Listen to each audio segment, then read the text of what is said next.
अगर यही कृति अगर ईद पर एक पोस्ट डालेगी तो क्या ऐसे कपड़े पहनकर डाल सकती है? मुझे लगता है वहां तो फिर भी आप अपनी कजिन और बहनों से शादियां करते हैं।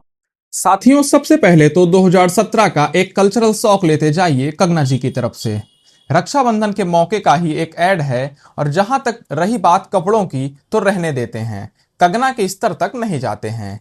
पर जब आपका सारा जीवन ही सार्वजनिक हो तो दोहरी बातें करने से पहले विचार करना होता है। अब आते हैं मुसलमानों पर। सबसे पहले तो मुझे यह समझ नहीं आ रहा है कि जीवा कंपनी हिंदुओं की, त्योहार हिंदुओं का और एक्ट करने वाली महिला हिंदू, तो बीच में मुसलमान कहां से आया? ये इस्लामोफोबिया से ग्रसित सुधीर चौधरी का मुसलमानों को गाली देने का एक लंबा पत्रकारी अनुभव रहा है साथियों। सॉरी, पत्रकारी नहीं, दलाली कहना बेहतर होगा। ये लकड़ भग्गा तिहाड़ी एक भी मौका नहीं छोड़ता किसी भी चर्चा में मुसलमानों को खींचने से।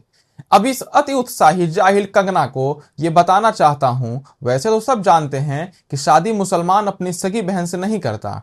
और जहां तक बात रही क्रॉस कजिन से शादी करने की, तो आप कभी दक्षिण भारत जाइए, तब आपको मालूम चलेगा कि सारी दुनिया बॉम्बे और दिल्ली नहीं है। दक्षिण भारत में ये परंपरा हिंदू धर्म में आम मानी जाती है।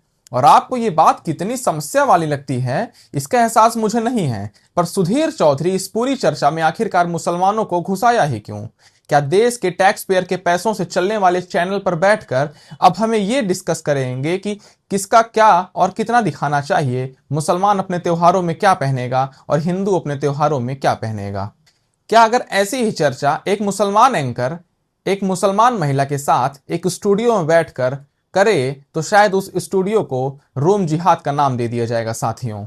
ये कंगना इतनी बददिमाग महिला है जिसके पिछले और ठीक दूसरे वाक्य में कोई तारतम्यता नहीं होती है।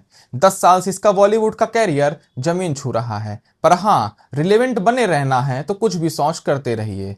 असल में इन दोनों की गलती नहीं है, ये दोनों एक दूसरे को बुद्धिमान मानने लगे हैं। इन्हीं दोनों के चलते एक शौक बहराइची साहब ने इन्हीं दोनों के लिए एक लेख लिखा है कि बर्बाद गुलिस्ता करने को बस एक ही उल्लू काफी था, हर शाख पे उल्लू बैठा है, अंजाम गुलिस्ता क्या होगा। धन्यवाद।